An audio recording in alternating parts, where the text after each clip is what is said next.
and welcome back. So what have we been doing? We're working in the workshop fixing things up. So this is our tractor. So we bought it as a four-wheel drive tractor. It's has new tyres on it. The engine didn't run, so when I first got it I stripped it down.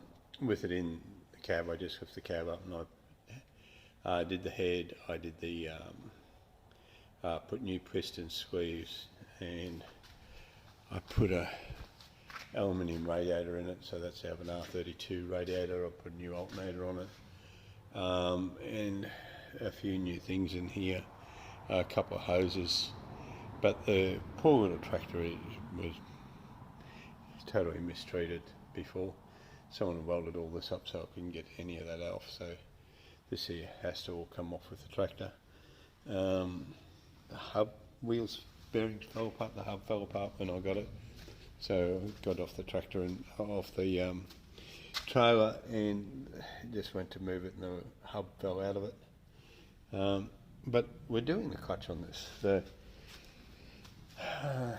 new clutch, so I got the flywheel and everything done, and it has a lot of other issues. This here is the where the 4-in-1 bucket bolts on.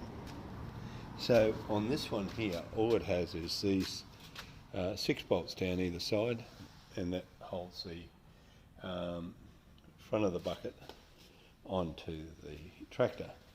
So where's it hold it? It holds it onto the bell housing.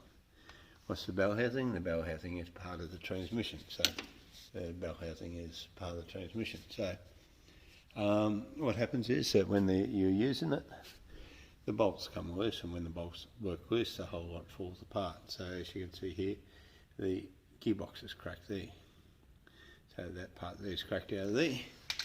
And when it all starts wobbling around and does what it does, that's what happens to it. Now, also on these sides, what is the cabin is also bolted to it. So I think the 4-in-1 bucket was a bit of an afterthought, because there's no way in the world you're going to hold half a tonne or quarter tonne on the front bucket with just these 6 bolts holding it. So that was always going to break.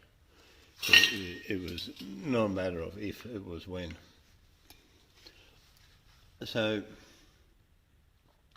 what I'm going to do is I'm going to make a new bracket up to go over that, a new plate, and go and bolt it in and tap these old holes that are remaining. So I'll have 1, 2, 3, 4 good bolts, and then I might drill a couple of holes through the back in here, so and put it on there, and maybe one down the bottom, so that I'll have an L bracket on there on a flat plate and bolt it to that, and then I'll reposition where the bolts go on here, there, and then what I'll do, I'll bring a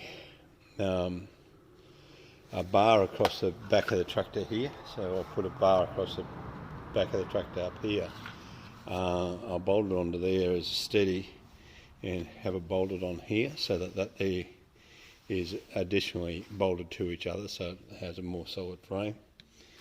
And I'll bolt it up underneath there as well, so I'll put a frame up over the back there. But so I'll put quite a substantial beam through there, probably 100mm or something like that, maybe a 3-inch or 4-inch 75mm or 100mm box section through there to hold that on. So the only thing I've got to clear is just the steps, I think, on the side. But other than that, that's all I've got to clear. But so that's the weakness of these tractors. If it didn't have the front bucket on it, they probably need to be better bolted together, because all they're doing is bolting the bell housing onto the engine without any other support on it. And as you can see here, that's one of the bell housing bolts that just broken straight out of it, but that probably happened when that all cracked. So we've got to get in and clean all this up. I've got a lot of work to do. That fuel tank over the other side there, it's got a leak in it. I've got hydraulic hoses to change, and quite a bit of other stuff under here. This fuel tank mounting on this side is falling off it, so I've got to fix that up. I don't know what's going on with it, but we'll have a look. It looks like it's only held in by 2 bolts, and that's the bolt in the centre there, and then a bolt up here. So that looks like it is all that's holding the entire fuel tank on this side on. And pretty crazy stuff they have here. But anyhow, we'll go through and we'll clean it all up and get everything done. Tidy up all the wiring, all the hoses, all the fittings and everything else, and hopefully we'll get some good life out of this tractor in the future. Because we only got a small farm, we didn't need anything to do any heavy lifting or that. So if it all comes together quite well, it should be a pretty good tractor. But yeah, so one of those things, but we just got to work through it.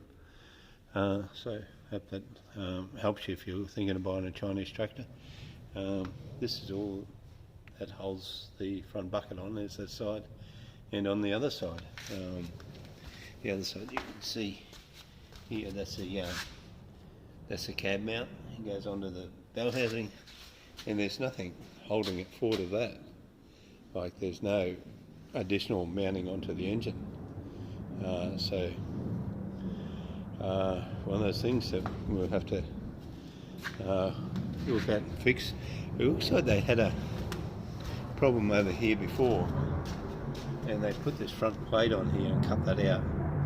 You can see where the steering has been hitting on that, so it looks like they welded that plate on there to hold that on, but then they welded it all to the front here. So anyhow, someone played around it, we'll fix it up. It should be a good little tractor once it's going. It runs all right. The engine performs quite good. It's 70 horsepower, so yeah, onwards and upwards.